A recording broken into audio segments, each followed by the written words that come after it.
नमामि धन्वन्तरिमादिदेवं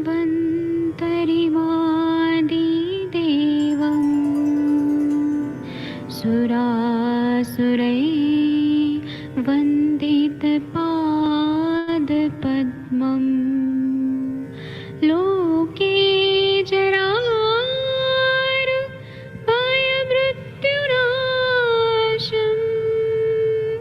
दातारमीशं विविधौषधीनां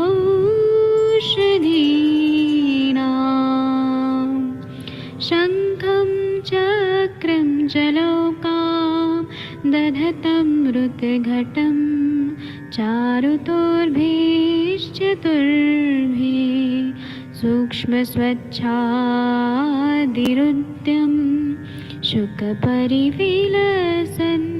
मौलिमं भोजनेत्रं कालाम्बोदोज्ज्वलाङ्गं कटितटविलसत् चारुपीताम्बराढ्यं वन्दे धन्वन्तरिन्तं निखिलगदमिव प्रौढदावाग्निनीलम्।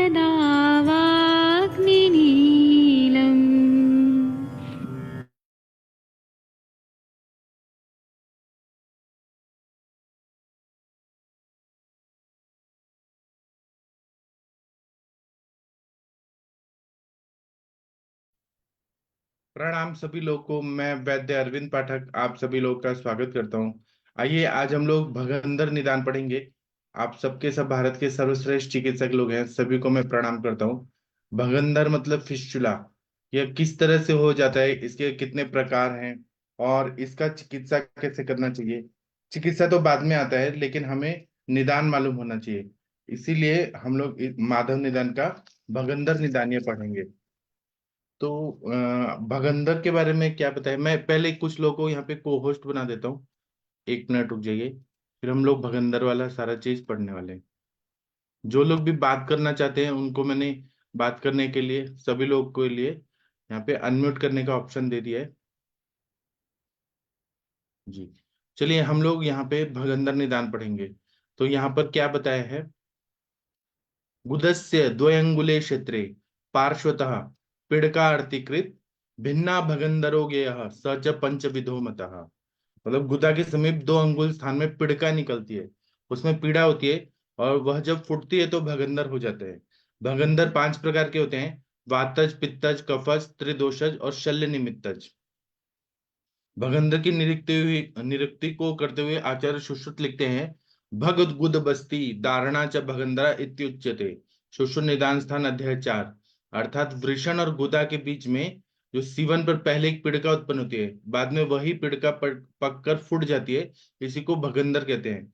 फूटने से पहले उसे भगंदरी पिड़का या फूटने पर भगंदर कहते हैं। तो इस पर टीकाकार क्या बोलते हैं वो पढ़ते हैं। नाड़ी विशेषत्वात् संख्या सामान्याच भगंदर निदानम। भगंदर पूर्व रूपी रूपा रूपाधिकमाह गुदस्त्येति क्षेत्रे देशे सैव भिन्ना भगंदरः। भगंदर रूपाधिक पिडकामाह गुदस्येति क्षेत्रे देशे सैव भिन्ना भगंदरः। निरुक्तस्य सुश्रुतेन कृता तद्यथा गुदभग बस्ती प्रदेश धारणात् भगंदरः। सुश्रुत निदान स्थान अध्याय 4 इति। भग शब्दो गुदाद्यु उपलक्षणम भोजेपयुक्तम भगम परिमाण समन्तात् गुदम बस्ती तथैव च भगंदर भगवद्दार ये यदत्यात्माद्यस गेयो भगंदर इति। पूर्व रूपम त्वस्य सुश्रुते पठ्यते यथा कटी कपाल वेदना गुद कंडुदाह शोथास्य गुदस्य भवति। सुश्रुत निदान स्थान अध्याय 4 इति। एतत् सामान्यं पूर्व रूपम कटी कपालम अत्र कटी कपालम पंचविदेति संख्या कथनम रक्तस्द्वंद्वज भगंदर संभवा निरासार्थम। भगंदर भी एक प्रकार का नाड़ी है तथा संख्या में वह नाड़ी व्रण के बराबर अर्थात 5 प्रकार की होती है। अतः नाड़ी व्रण के अनंतर भगंदर रोग का निदान कहते हैं। सर्वप्रथम गुदस्य इत्यादि पद्य में भगंदर के पूर्व रूप में होने वाली पीड़िका का वर्णन करते हैं। क्षेत्र अर्थात प्रदेश में वही पीड़िका फुटकर भगंदर का रूप धारण कर लेती है। इसकी निरुक्ति सुश्रुत ने इस प्रकार लिखी है, यथा गुद भाग बस्ती प्रदेश में फाड़ने के कारण इस रोग को भगंदर कहते हैं। सुश्रुत निदान स्थान अध्याय 4 इति। भग शब्द से गुद और बस्ती का भी ग्रहण कर लिया जाता है।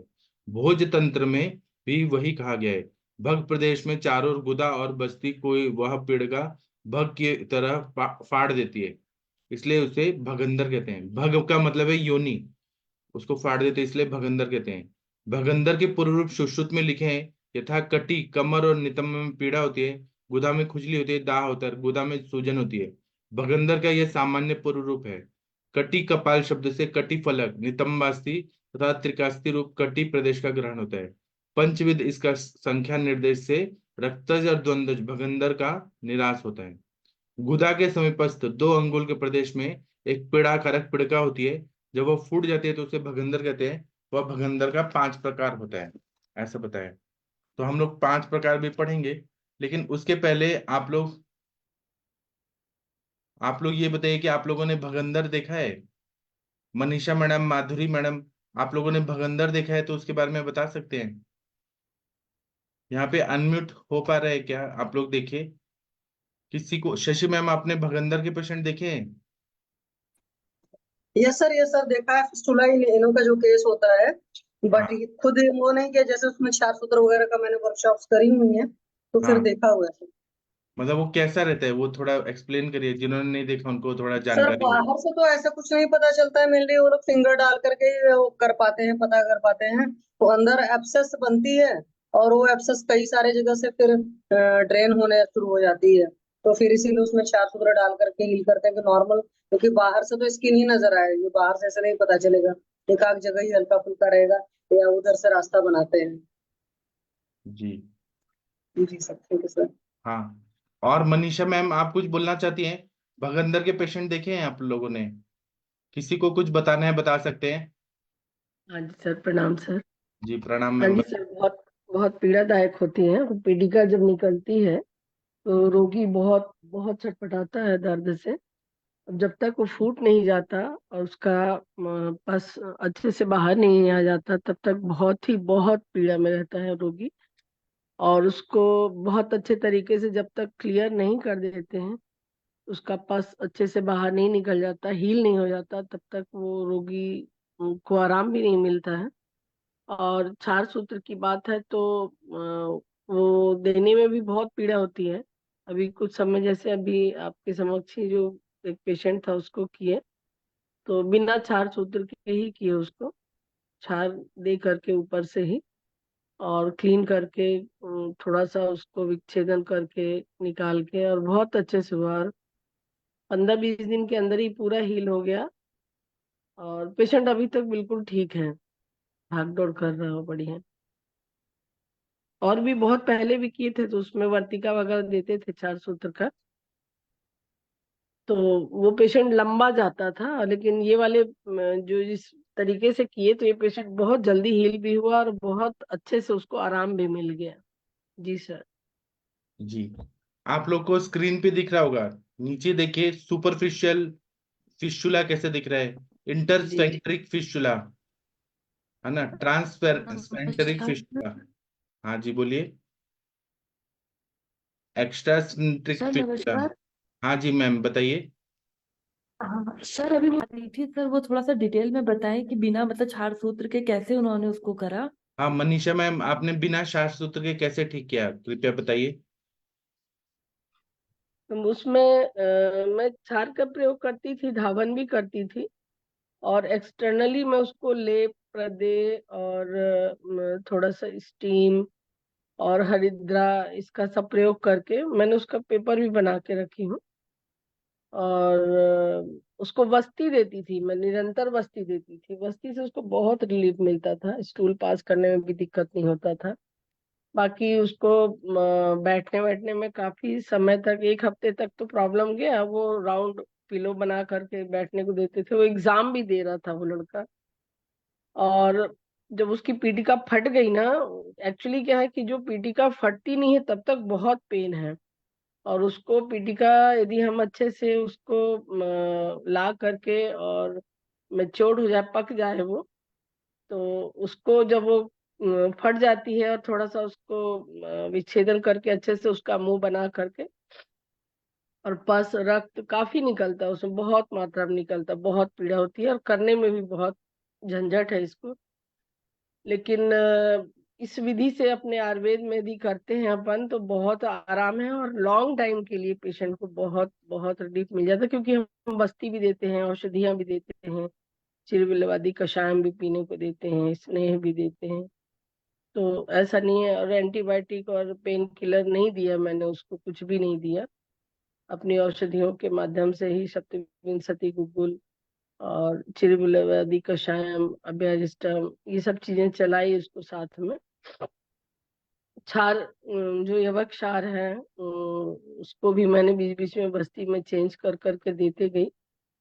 और ये धावन करती रही बहुत अच्छे से, कई प्रकार की औषधियों को ले ले करके। हरिद्रादि, हरिद्रा भी बहुत प्योर क्वालिटी का, एक अलग हरिद्रा है जो मैं मंगाती हूँ हील होने के लिए। जात्यादि का मैंने रोपण दिया उसमें, जात्यादि तेलम का। बीच बीच में मोरिविना की बस्ती चलती रही उसकी, ऐसे करके मैंने उसको किया क्लियरली मैम। जी। जी, और इंटरनल दवाइयाँ क्या क्या दिया था, टैबलेट? इंटरनल सर, मैंने एक इसके लिए चिरविलवादी मेरे लिए बहुत अच्छा कारगर है, उसको देती हूँ मैं पेशेंट को। और सप्तविंशति गुगुल चला है मैंने उसको। और साथ में उसको पेन ना हो उसके लिए एक वातसामक, मेरे पास एक कंटेंट है, उसको बना करके दिया कि उसको दर्द कम हो, और बिना पेन किलर के ही उसका सारा चीज हिल किया। जो हमने गाउट में और उसमें रोगियों को देते हैं पेन ना हो, तो वो उसको 2-3 डोज ही दिया मैंने, और बाकी फिर नहीं दिया, गूगल पे ही रखा मैंने उसको। जी, जी। बढ़िया। ठीक है। तो इस तरह से आप लोग अपने स्क्रीन पे देखिए, यहाँ पे टोटल 6 तरह का फिस्टुला बताया है, 5 तरह का। पहला आप देखिए, एक सुपरफिशियल फिस्टुला बताया है, इंटरस्फेंक्टरिक फिस्टुला पार्स टाइप 1 बताया है। एक तरह के ये ओपनिंग रहते हैं, यहाँ पे कभी कभी पस आता है, कभी मल भी आता है। दूसरा बताया है पार्स टाइप 2 ट्रांसफेंक्टरिक फिस्टुला। फिर बताया सुप्रा स्फेंक्टरिक फिस्टुला पार्स टाइप 3। फिर एक बताया एक्स्ट्रा स्फेंक्टरिक फिस्टुला। अलग अलग स्थान के हिसाब से और जैसे ओपनिंग होता है उस हिसाब से यहाँ पे डिफ्रेंशिएट करके बताया है।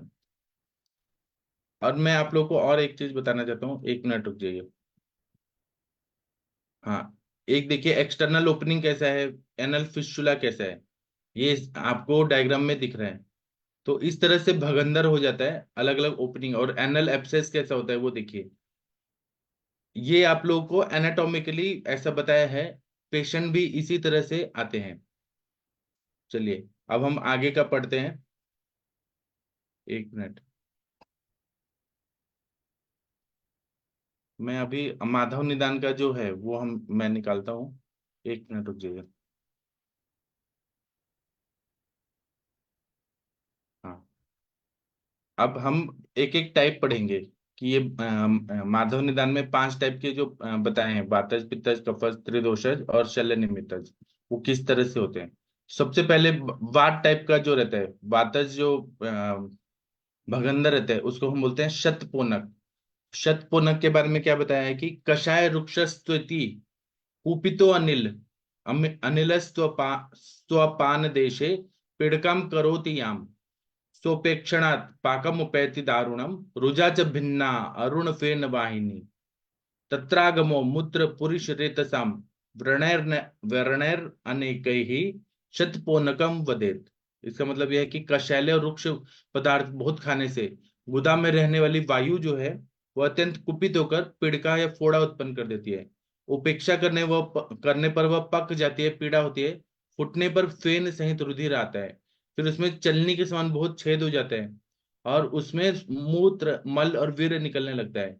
इसमें चलनी के समान बहुत सारे छेद हो जाते हैं, इसलिए इसको शतपोनक कहते हैं। है ना। और क्या बता रहे हैं, चलनी के समान बहुत छेद होते हैं, इसी से इसका नाम शतपोनक है, ये वातज भगंदर है।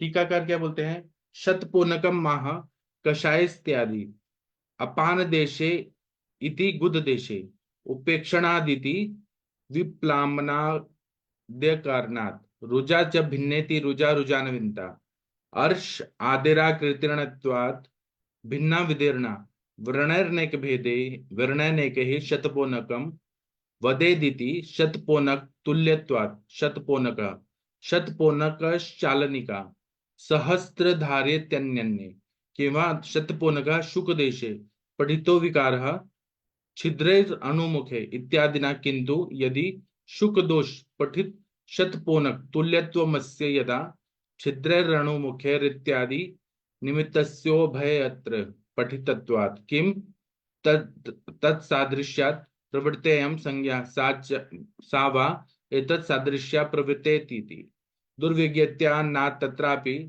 चालनिका तुल्यत्वमेव प्रवृत्ति निमित्तम् इति मन्यमानेन जेजटेन चालुनिका तुल्यत्वमत्र वर्णितम् शतपोनक वदने मुखत्वे वातिक भगंदर स्वभाव एव हेतु। इसका मतलब यह है कि भगंदर के भेद और उनके लक्षण कहते हैं। प्रथम शतपोनक भगंदर के लक्षण लिखते हैं। कषाय इत्यादि अपान देश अर्थात बुध प्रदेश में, उपेक्षणत्वाद अर्थात ठीक समय पर, विम्पलापन अवसेचन उपनाह आदि व्रणोपचार के न करने से, रुजा ज भिन्ना, यहाँ पर रुजा शब्द का पीड़ायुक्त ऐसा अर्थ करना चाहिए। यहाँ पर अर्श आदि को आकृति गण से अच प्रत्यय हो जाता है। भिन्ना अर्थात फटी हुई, व्रणन के मतलब शतपोनकम वदेत, शतपोनक छलनी के समान होने से शतपोनक कहते हैं। शतपोनक छलनी को कहते हैं। दूसरे आचार्य शतपोनक फव्वारे को मानते हैं, अर्थात शुक दोष में शतपोनक नाम के विकार का उल्लेख पाया जाता है, जिसमें छिद्र राणुमुख है इत्यादि पद कहा गया है। तो इसमें व्रणमुख बारीक बारीक छिद्र तो बहुत पाए जाते हैं। शतपोनक में ये संज्ञा जो हुई है इसका जानना कठिन है कि इसमें बहुत सारे छेद हो जाते हैं, और दूसरा कि पहले छेद होता है बाद में और छलनी के समान छेद हो जाते हैं, इसलिए इसको शतपोनक संज्ञा है। शतपोनक में अनेक छिद्र होते हैं और भगंदर का स्वभाव ही ऐसा कारण माना गया है, और वायु ही अनेक प्रकार के छिद्रों में विभक्त करता है, अतः शतपोनक को वातिक भगंदर कहते हैं। जो इंसान बहुत कषैले और रुक्ष पदार्थों का सेवन करते हैं, अत्यंत प्रकुपित वायु गुदा प्रदेश में एक पीड़िका उत्पन्न कर देती है, और उस पीड़िका का उचित समय पे विम्पलापन आदि न करने से वह पक जाती है। उसका वह पाक अत्यंत दारुण होता है। जब वह पककर फूटती है तो उसमें अत्यंत पीड़ा होती है, और उसमें से रक्त वर्ण का झाग युक्त स्राव निकलता है, तथा धीरे धीरे उसमें अनेक व्रण बन जाते हैं, जिनका प्रसार अंदर गुद प्रणाली तथा मूत्र प्रणाली तक हो जाता है। इन नालियों में छेद हो जाने से मल मूत्र वीर आदि भी इन छिद्रों के मार्ग से बाहर निकलने लग जाता है। ऐसे अनेक छिद्रों वाले भगंदर को शतपोनक कहते हैं। वह वातिक भगंदर होता है। ठीक है। उसके बाद में दूसरा टाइप है उष्टग्रीव, पित्त के प्रकोप से जो होता है। तो वो क्या बता रहे हैं, तीसरा और चौथा नंबर का श्लोक।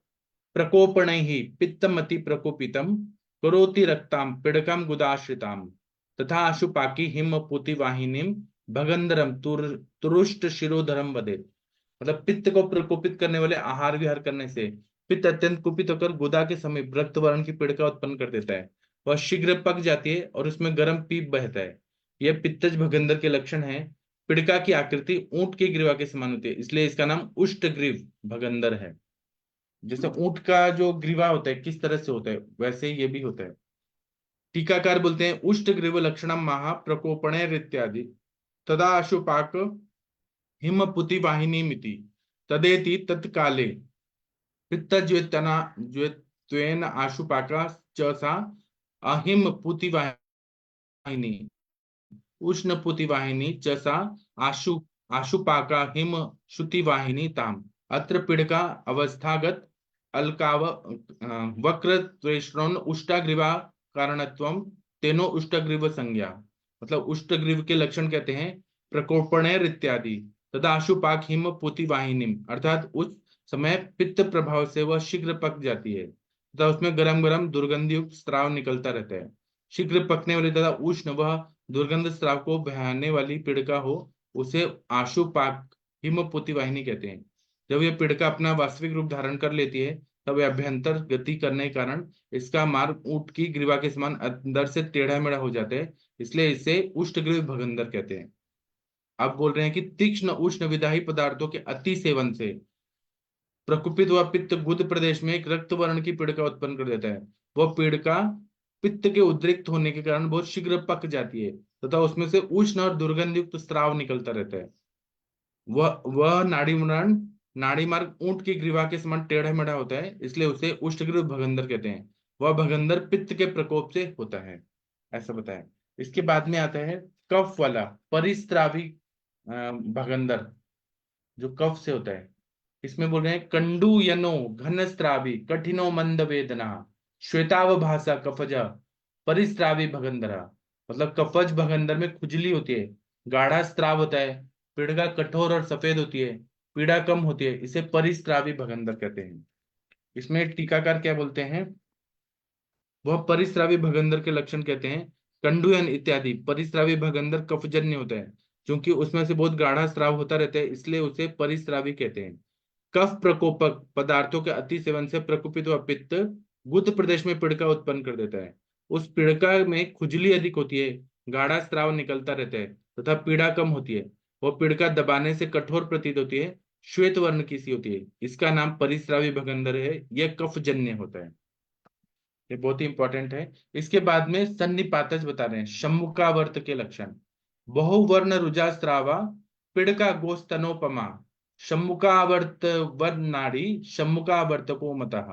मतलब अनेक प्रकार के रंग होते हैं, अनेक प्रकार की पीड़ा होती है, अनेक प्रकार के स्राव। गोस्तन गाय का जो स्तन होता है उसके बराबर छोटा शंख घुंघा के आवर्त के समान छेद वाली, जैसे शंख होता है या आप लोग सीप देखते हैं उसमें जैसे घोंगा का आवर्त होता है, वैसे होती है नाड़ी रूपिणिका को सम्मुखावर्त भगंदर कहते हैं। यह त्रिदोषज है।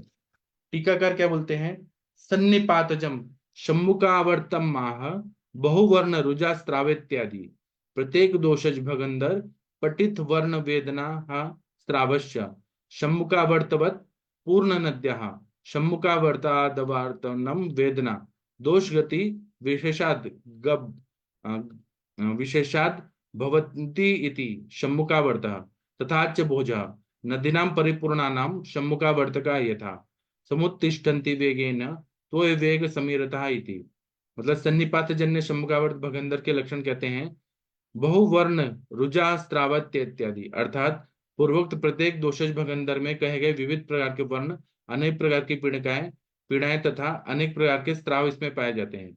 सम्मुखावर्तवत अर्थात भरी हुई नदी में शंभुक के समान जल का जो आवर्त भंवर सा उठता है, उसके समान इसमें भी दोषों का गति अनुसार रह रहकर अनेक प्रकार की पीड़ाएं उठा करती हैं। भोज तंत्र में भी ऐसा कहा गया है, जैसे पानी से भरी हुई नदी में वेग युक्त जल के धक्के से जल में सम्मुखावर्त घुमेर उठते हैं, वैसे ही इसमें भी उठते हैं। अर्थात सम्मुखावर्त का अर्थ है कि जैसे शंभुक शंख या घोंगे के अंदर चक्राकार मार्ग होता है, वैसे ही चक्राकार मार्ग इस भगंदर में होता है, इसलिए इसे सम्मुखावर्त कहते हैं। सन्निपातजन्य भगंदर को सम्मुखावर्तक कहते हैं। जिस प्रकार घोंगे अर्थात शंख के अंदर टेढ़ा और चक्राकार घूमता हुआ मार्ग होता है, इसी प्रकार भगंदर का अंतर्मार्ग भी चक्राकार होता है। वह भगंदर तीनों दोषों के प्रकोप से होता है, अतएव इनमें तीनों दोषों के होने वाले अनेक प्रकार के स्राव और अनेक प्रकार की पीड़ाएं होती है तथा यह पीड़िका गाय के स्तन के समान वाली और अनेक वर्णों से युक्त होती है। ऐसा सम्मुखावर्त बताया है। इसके बाद का श्लोक है उन्मार्गी के लक्षण। मतलब इसमें कोई ना कोई फॉरेन बॉडी चला गया है, कुछ चोट लग गया है, उसकी वजह से हो रहा है। तो बता रहे हैं शताद गति ही पायुगता विवर्धते ह्युपेक्षणा सिहु क्रमेव विदार्यते प्रकुर्वते मार्गम मने कथा मुखे ही व्रणहि तदुन्मार्गी भगंदरम वदेत। मतलब कांटा आदि लगने से अथवा नखों के खुजाने से गुदा के समीप घाव हो जाता है और उसमें स्त्राव होने लगता है। उसकी उपेक्षा करने से कीड़े पैदा हो जाते हैं और वे व्रण में बहुत से छेद कर देते हैं, उसे उन्मार्गी भगंदर कहते हैं। कीड़ों के द्वारा किए हुए मार्ग से मलमूत्र आदि निकलने लगता है, या आगंतुष टाइप का है ना। तो इसकी टीका में क्या लिखते हैं, उन्मार्गी भगंदर मागतु शताद गति इत्यादि शतादिति कंटकादि घातात विदार्यत इति ते क्रमेयो विदार्य मार्गम प्रकुर्वत इति योजना अनेकदा मुखेर अनेक मुखे अत्रो उन्मार्गेण पुरुषादिगमनात् दुर्मार्गें संज्ञा गेया तंत्रांतरे त्वर्षो भगंधरः पठितः तद्यथा कफ पित्ते तु प्रवृत्ते दुर्नामाश्रित्य कुप्यतः अर्शमूले ततः शोतः कंठु दाहार्ति मान भवेत् स शीघ्रं पक्व भिन्नो अस्य क्लेदयन् मूलमर्षसः स्त्रविजोस्त्रं च गतिभिरय अर्षो भगंधर इति अयमन्यस्तस्मिन् शतपोनकादीनां दोष लक्षण दर्शना अंतर्भाव्यः। मतलब दोषज भगंधर के बाद उन्मार्गी नाम का आगंतु भगंधर कहते हैं। शतात गतिर इत्यादि, मतलब शतात अर्थात कांटा आदि चुभ जाने से। विदारित मतलब इसमें उत्पन्न होने वाले कृमि गुद प्रदेश में फाड़कर अपना मार्ग बनाते हैं। इस प्रकार इस संदर्भ में समन्वय होता है अनेकदा मुखे अर्थात अनेक मुख वाले व्रणों से। यहाँ उन्मार्ग अर्थात कृमियों से किए जाने वाले विकृत मार्ग द्वारा मल मूत्र आदि निकलते रहते हैं, इसलिए इस भगंदर की संज्ञा उन्मार्गी होती है। तंत्रांतर में एक अर्श भगंदर भी पाए जाते हैं। तद्यथा अपने अपने कारणों से बढ़े हुए कफ पित्त अर्श के रोगी के समान गुद स्थान में जब प्रकोपित हो जाते हैं तब अर्श बवासीर के मस्तों के मूल में खुजली दाह और पीड़ाकारक शोथ उत्पन्न हो जाते हैं। वह शीघ्र ही पककर फूट जाता है, तब अर्श के मूल में क्लेद हो जाता है और इसमें अनेक प्रकार के मार्ग बन जाते हैं। इसमें से प्रतिक्षण स्त्राव होता रहता है, इसको अर्शो भगंदर कहते हैं। इसमें शतपोदनादि को में से जिस किसी के लक्षण पाए जाए उसका ही अंतर्भाव कर लेना चाहिए। मतलब गुद प्रदेश में कभी कभी बैठने उठने की अनावधा से कील कांटा आदि चुभ जाता है। उसमें होने वाले व्रण का यदि शीघ्र उपचार न किया जाए तो वह व्रण गुद प्रदेश के अंदर की ओर बढ़ने लगता है और उस समय भी तक भी चिकित्सा न किया जाए तो उसमें कृमि पड़ जाते हैं। वे कृमि उस स्थान को फाड़ फाड़ कर कई छोटे छोटे छिद्र कर देते हैं और उन छिद्रों द्वारा मल मूत्र आदि आने लगते हैं, इसलिए उसे उन्मार्गी भगंदर कहते हैं। इसके बाद में असाध्य के लक्षण बता रहे हैं। घोरा साध्यंतु दुखा सर्वे भगंधरा तेष्व साध्य त्रिदोषोत्तर शतजश्च विशेषता। मतलब सब प्रकार के भगंदर भयानक और कष्ट साध्य होते हैं, उनमें त्रिदोष असाध्य और शतज कृमिपूर्ण अत्यंत असाध्य होते हैं। इसमें टीकाकार क्या बोलते हैं कि सारे ही भगंदर घोर होते हैं तथा दुस्साध्य माने गए हैं। इसमें भी त्रिदोष जन्य शंभुका वर्तक और शतजन्य उन्मार्गी वो तो असाध्य है। प्रतिकार प्रयत्नम वाह घोरा इत्यादि दुखा इति दुख प्रदाह शतजश्च विशेषत इति शतजो अपि विशेष मनेक वर्ण योगम कृमि संभवादिकम च विक्षा साध्य अतएव चिकित्से ते साध्यतां प्रतिज्ञाय क्रियां वक्ष्यति। विशेषत इति लेप लोपे पंचमे विशेषतो अतिशयात् साध्यत्यर्थ यापनार्थम क्रिया विधि रीति क्वचित शतजश्च भगंदर इति पाठः शतजो विशेषतः साधितुम घोरो असाध्य एव स्त्राव रूप विशेषस्य युक्तत्वादिति गदाधरः। इसका मतलब यह कि चिकित्सा करने पर भी साध्य साध्यता कहते हैं घोरा इत्यादि से। यहाँ पे आगंतुज भगंदर में अनेक व्रण हो जाते हैं, कृमि उत्पन्न हो जाते हैं, इस बातों को देखकर विशेषतः असाध्य माना गया है। यहाँ पर बोला गया है कि अगर शतज विगंधर सिद्ध करने पर भी असाध्य होता है क्योंकि स्त्राव रूप की विशेषता होती है, यह गदाधर का मत है। इसके बाद में क्या बता रहे हैं, वात मूत्र पुरुषाणि कृम्यः शुक्रमेव च भगंधरास्त्रवतस्तु नाश्यन्ति तमातुरम। मतलब जिस भगंदर में वायु मल मूत्र कीड़े और वीर्य निकलते हैं उस भगंदर का रोगी नहीं बच सकता। मतलब उसमें वायु भी निकल रहा है, मल मूत्र भी निकल रहा है, कृमि भी है, वीर्य भी निकल रहा है, वह नहीं बच सकता है। सारा ओपनिंग हो गया वहां पे, मतलब मल का भी निकल रहा है, मूत्र का भी, सब ओपन हो गया है, सड़ गया है पूरा। तो अवस्थायाम असाध्यता महा वात मूत्र पुरुषाण इत्यादि भगंदरा स्तवंत इत्यत्र अमि विशेषा इति शेषा। मतलब अवस्था विशेष में पहुंचकर सबकी असाध्यता का वो निर्देश कहते हैं। वात मूत्र पुरुषाण इति भगंदरा स्त्रवंत, इस पद से अभिविशेष होता है। जिस भगंदर से वात मूत्र पुरुष कृमि वीर्य निकलने लगते हैं, चाहे साध्यों में से ही हो, किंतु इस अवस्था में पहुंचकर वह भी असाध्य हो जाता है और रोगी का प्राणांत कर देता है। इति श्री माधवकर विरचिते माधव निदाने भगंदर निदानम समाप्तम। ये समाप्त हो गया। अब हम 7 बजे मिलेंगे। मैं अभी का सेशन बंद करता हूँ, आप लोग 7 बजे आइए, फिर मिलते हैं। थैंक यू, प्रणाम सभी लोगों को।